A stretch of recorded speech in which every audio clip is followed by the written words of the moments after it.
दोस्तों, स्वागत है हमारे यूट्यूब चैनल समृद्धि में। कैसे हैं दोस्तों आप सब?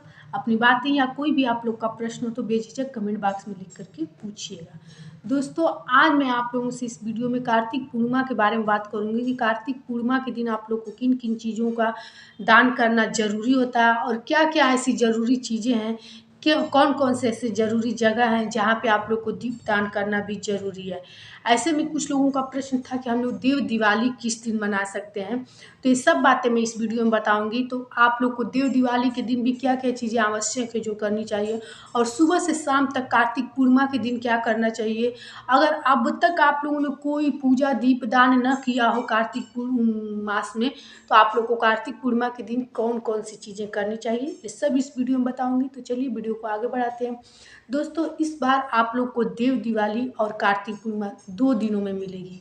हमेशा देव दिवाली कार्तिक पूर्णिमा के दिन ही मनाया जाता है। कहा जाता है आज के दिन देवी देवताओं का दिवाली होता है। ऐसे में अपने घर के मंदिर में आप लोग खूब ज़्यादा से ज़्यादा दीपदान करें।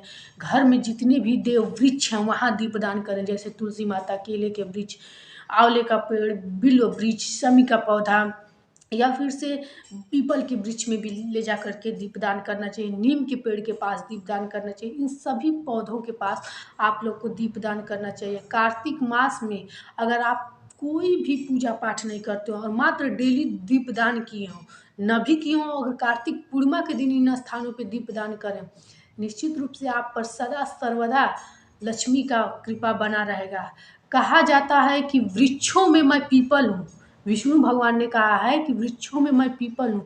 इस चीज़ से आप लोग समझ सकते हैं कि हर कहीं भी देवी देवता हो चाहे नहीं, लेकिन जो जो वृक्ष बता दिए गए हैं कि ये इस देवी देवता के वृक्ष हैं, उस पौधों से यदि आप लोग काट छाट या किसी भी प्रकार का वो चीज़ करते हैं, तो उसकी हानि आप लोग स्वयं भोगेंगे।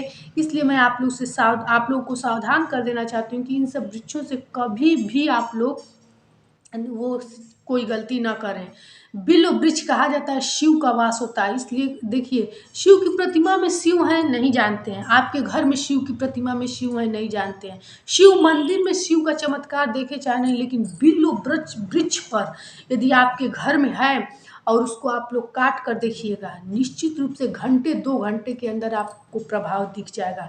इसलिए कभी भी बिल्व वृक्ष या कभी कभी आप लोग के छत पे, बालकनी में कहीं भी पीपल वगैरह का छोटा पौधा निकल जाता है, तो आप लोग तुरंत निकाल दिया कीजिए शनिवार और मंगलवार को छोड़ के। क्योंकि जब वो पौधा थोड़ा सा बड़ा या मोटा हो जाता है, तो कहा जाता है उसको निकालना मौत के समान वो हानिकारक होता है। इसलिए ऐसी गलती कभी मत कीजिएगा। इसी प्रकार शमी का वृक्ष है, केले का वृक्ष है, तुलसी का पौधा, इन सब जगहों पे आप लोग दीपदान कर दिया कीजिए। कार्तिक मास में नहीं भी किए हों तो उस दिन जरूर किया कीजिए। उन लोगों के लिए एक जरूर बात बताऊंगी कि जो लोग कभी भी अपने घर में पूर्णिमा का जो सत्यनारायण भगवान का कथा है नहीं कहलाते हैं, वो जरूर से अपने साल में एक बार संपूर्ण पूर्णिमा का फल मिलता है यदि आप लोग कार्तिक पूर्णिमा के दिन अपने घर सत्यनारायण भगवान का कथा कहला करके और 2-4 लोगों में प्रसाद वितरण करें।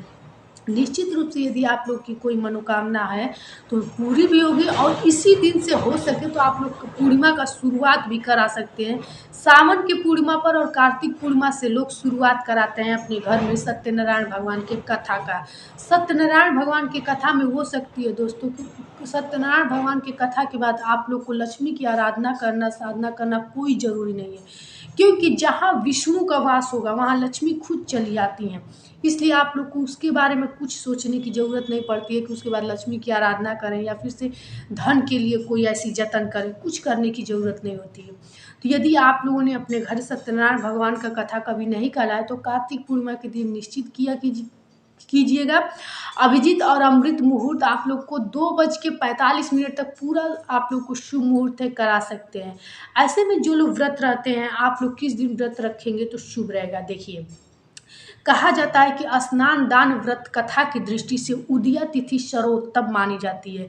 तो देखिए, जो जिसका दिन रहता है उसी को रात माना जाता है, उसी दिन का रात भी माना जाता है। तो ऐसे में आप लोग को सोमवार के दिन कार्तिक पूर्णिमा के लिए सबसे उचित माना जा रहा है। 3:53 से रविवार के दिन शाम को 26 तारीख को आप लोगों को प्रारंभ हो जाएगा पूर्णिमा तिथि। तो ऐसे में यदि आप लोग इस दिन स्नान दान व्रत करते हैं तो सुबह का मानना नहीं रहेगा, क्योंकि सुबह में पूर्णिमा तिथि नहीं रहेगी और शाम में भले ही आप लोग चंद्रोदय के समय अर्घ दे सकते हैं, लेकिन सबसे उत्तम तिथि है सोमवार के दिन। उस दिन सूर्योदय कालीन वो तिथि प्रारंभ रहेगी। उस दिन आप लोग ब्रह्म मुहूर्त में उठ करके और संभव हो तो किसी नदी सरोवर में स्नान कीजिए।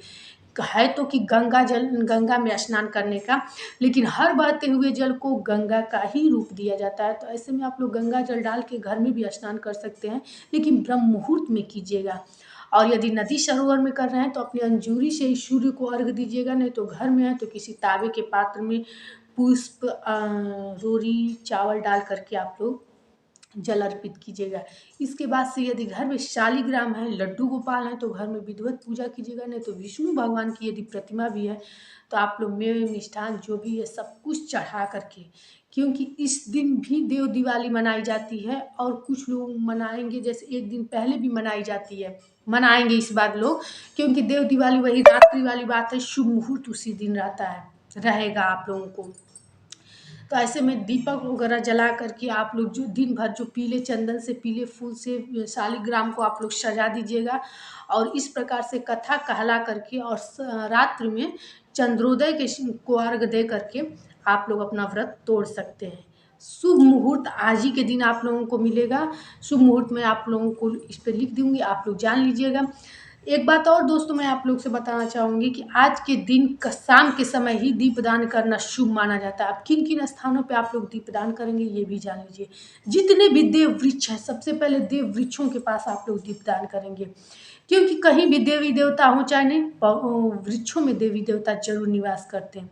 इसके बाद से आप लोग किसी मंदिर में 21/11 इस क्रम में आप लोग दीपदान कीजिएगा। पूरे संपूर्ण कार्तिक मास का फल प्राप्त होता है इस दीपदान से।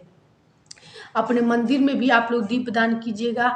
किसी नदी सरोवर के किनारे 5, 11, 21 दीपक जरूर जलाइएगा। गंगा जी का इस महीने में पूजा करना बहुत बड़ा विधान है। इस तरह भी लोग किसी नदी सरोवर में जाके पुष्प अर्पित करते हैं, दीपक जलाते हैं, कुछ भी में मिष्ठान चढ़ाते हैं जो बहते जल में बहता है और गंगा जी की पूजा करते हैं, आराधना करते हैं। अपनी याचना कीजिएगा दोस्तों कि हमारा जीवन अच्छा हो। हे माता, फिर अगले साल हमारे घर में, अगले साल तक जो भी आपके घर में कमी हो, परेशानी हो, उसकी याचना कीजिएगा, उसको पूर्ण करें, ताकि अगले कार्तिक मास में हम पूरे श्रद्धा के साथ स्नान दान दीपदान करें। आज के दिन इन्हीं दीपक को जलाना ही दीपदान माना जाता है और उत्तम दान माना जाता है। यदि संभव हो तो आप लोग किसी भी मंदिर में 21-51 के संख्या में मुद्रा भी चढ़ा सकते हैं और घर से कुछ बनी पकी हुई चीज को आप लोग ले जाकर के गरीबों में वितरण भी कर सकते हैं।